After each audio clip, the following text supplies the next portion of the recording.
Welcome to Severely Underrated, and welcome to a game which throws you into the mechadendrite shoes of a Magus that keeps scratching his non-existent chin and asking, what if XCOM had fewer bugs, more chanting, and every character sounded like they were being powered by a haunted toaster? It seems to be aware This is a game where the characters don't just worship technology, they pray to it, apologize to it, sing to it, and occasionally threaten it with holy incense if it doesn't boot up fast enough. So basically the same thing as having a slow PC. From the moment the game begins, you are immersed in the grim dark future where there is only...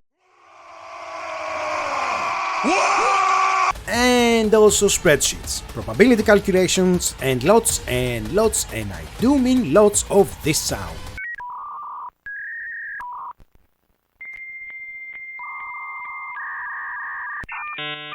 Welcome to Warhammer 40k Mechanicus.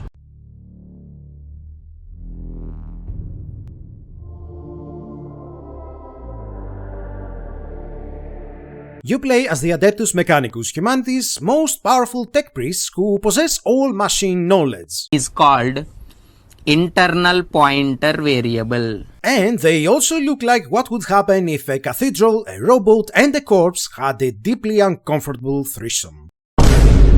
These people have replaced so much of their bodies with machinery that their remaining flesh seems like an afterthought. Arms? Nope. Legs? Nope. Voice now echoes like a sermon broadcast through a submarine PA system that's been possessed by a demon.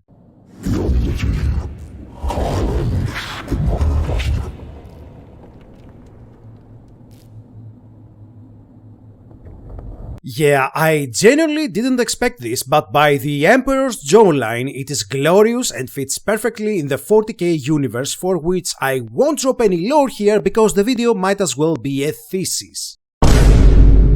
The plot is simple in the most Warhammer way possible. You discovered an ancient Necron tomb world, and instead of saying, maybe we should leave, your faction collectively agrees we should absolutely poke this in case we find solar-powered coffee makers. What follows is a turn-based tactical campaign where every single action feels like it was approved by a council of monks who exclusively communicate in binary and Latin, which it was, and every mission briefing sounds like a Gregorian chant being read by a fax machine that has achieved enlightenment, which it is.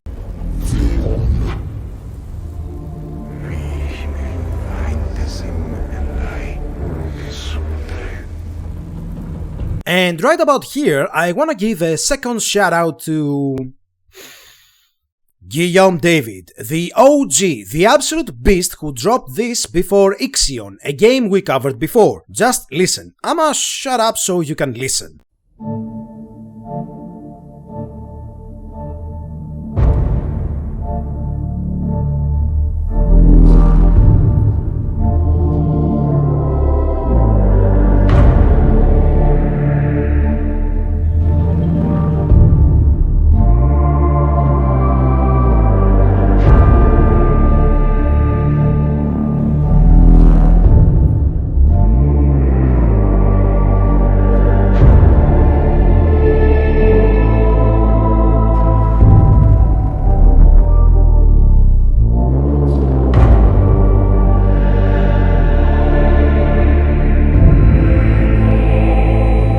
Now, combat is where the game truly shines, because it takes the familiar grid-based tactics formula and filters it through the lens of religious bureaucracy. Movement isn't just movement, it's a sacred procession. Shooting isn't just shooting, it's the rite of ballistic dispensation. You get to hit to call upon canticles, armings, and most of all, appease the freaking Omnissiah. Your tech priests level up by gaining augments that sound less like upgrades and more like medical malpractice reports. You can replace limbs, implant mechadendrites, install floating servo skulls, and stack passive bonuses until your characters resemble ambulatory IKEA catalogs held together by divine will and duct tape. Also, there are, cognition points, the game's way of saying you can only think so much per turn. These points power your abilities and some weapons, and managing them feels like budgeting brain cells during a midterm exam.